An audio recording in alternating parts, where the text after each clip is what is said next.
Hey guys, it's Kate, and today I'm going to tell you about our experience with Harvest Hosts so far. We signed up for Harvest Hosts at the end of October 2023, and they were having a 15% off sale at the time, so we paid $84.15 for the year, and their normal price for the year is $99.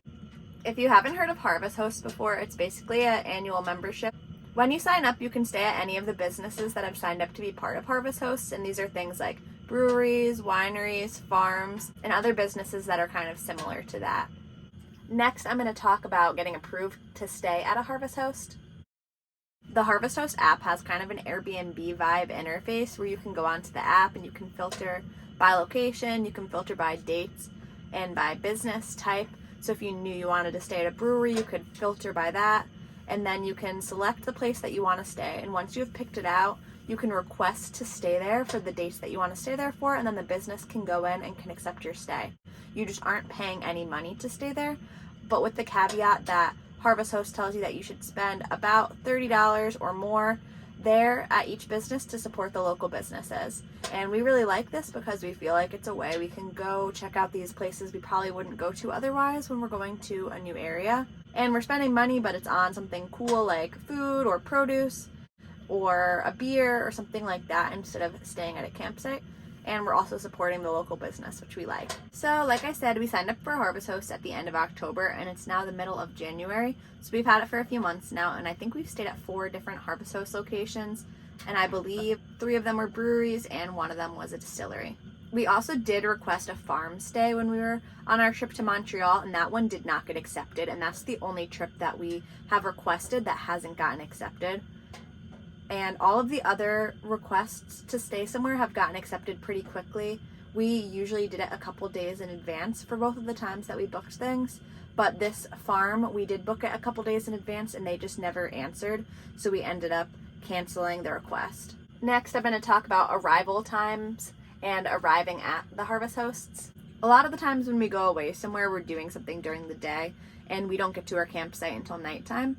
I think Harvest Host does want you to get there during the business hours so you can support the business. So breweries worked really well for us because a lot of the ones we stayed at were open until like 10 p.m. or something like that. We could get to the Harvest Host location and we could do whatever we wanted to do during the day, and then when we got there we could go into the brewery and get dinner or beer or both, and we liked how that worked out for us. But a lot of the farms, especially I noticed, and the wineries do close a lot earlier, which totally makes sense. I'm sure if you said that you were going to go the next day, that'd be fine too. And I think that's like an us thing where we tend to get to campsites really late. But if you're the kind of person who likes getting there earlier and like hanging out at the place, I think that'd be really good too. And going to the places that are open earlier would probably work out really well for you.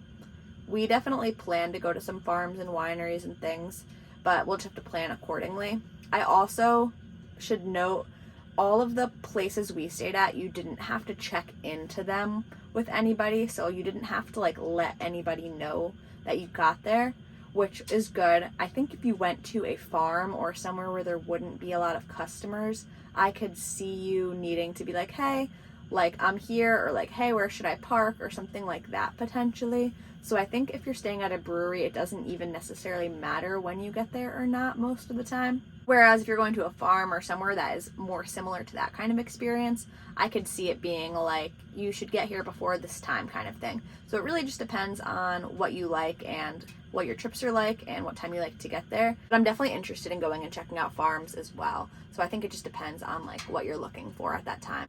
Next, I'm going to talk about parking and finding the spot where you're actually parking your car to camp at the Harvest Host. We have not had any issues with parking our truck camper at any of the Harvest Hosts. They do have an option to filter by size, like length of your vehicle, but we are just a camper in the bed of a Toyota Tundra truck, so I believe we're just over 20 feet long, so we don't really have any issues parking in a regular parking spot, so we don't require bigger parking.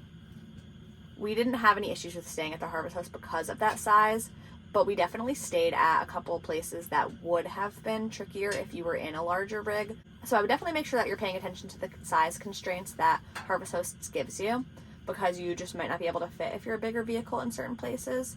It's also helpful. I've been trying to post reviews and pictures, and I think that's really helpful if people do that, because then you can kind of get a vibe for like what the parking lot is like. It's been colder weather since we've had Harvest Host, so we usually run our diesel heater at night, which makes some noise. and I feel like it kind of blocks out the road noise, but all of the Harvest Hosts that we stayed at were kind of like along the route to like a main place that we were going. We didn't really stray very far off of our route, and because of that we were definitely kind of near road traffic, which doesn't bother us, and they do tell you like where you're requesting to stay, so you can look up the location. But I would definitely, if road noise does bother you, just make sure that you're not staying too close to the road.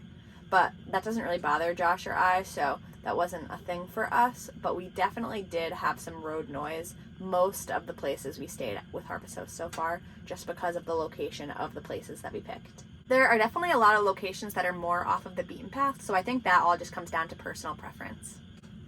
Overall, my opinion of Harvest Host is that it's an awesome option, and I really like how you get to support the local businesses and check out new places while you're traveling. I think it's really great, and if you're going to be spending money on a campground anyway, I really like the Harvest Host options. I think we'll probably stay at Harvest Host some of the time, but with our first choice still being that we like to stay at forest roads or dispersed camping sites most of the time. That's just our preference. We really like doing that. But I think we will still stay at Harvest Host some of the time. We'll probably stay in like free parking lots sometimes, probably Cracker Barrel sometimes, Walmart parking lots sometimes, things like that. And then we'll also stay at paid for campgrounds sometimes. And I think that the benefit of that is that you have like showers and other amenities like that with the paid for campsites. I think Harvest Host gives you a really unique experience, and I'm excited to check out all of the different kinds of businesses that Harvest Host has on it, and I'm excited to see what all the different parts of the country has for Harvest Host and just campsites in general. Thanks for watching. Like and subscribe if you liked this video and want to see more like it.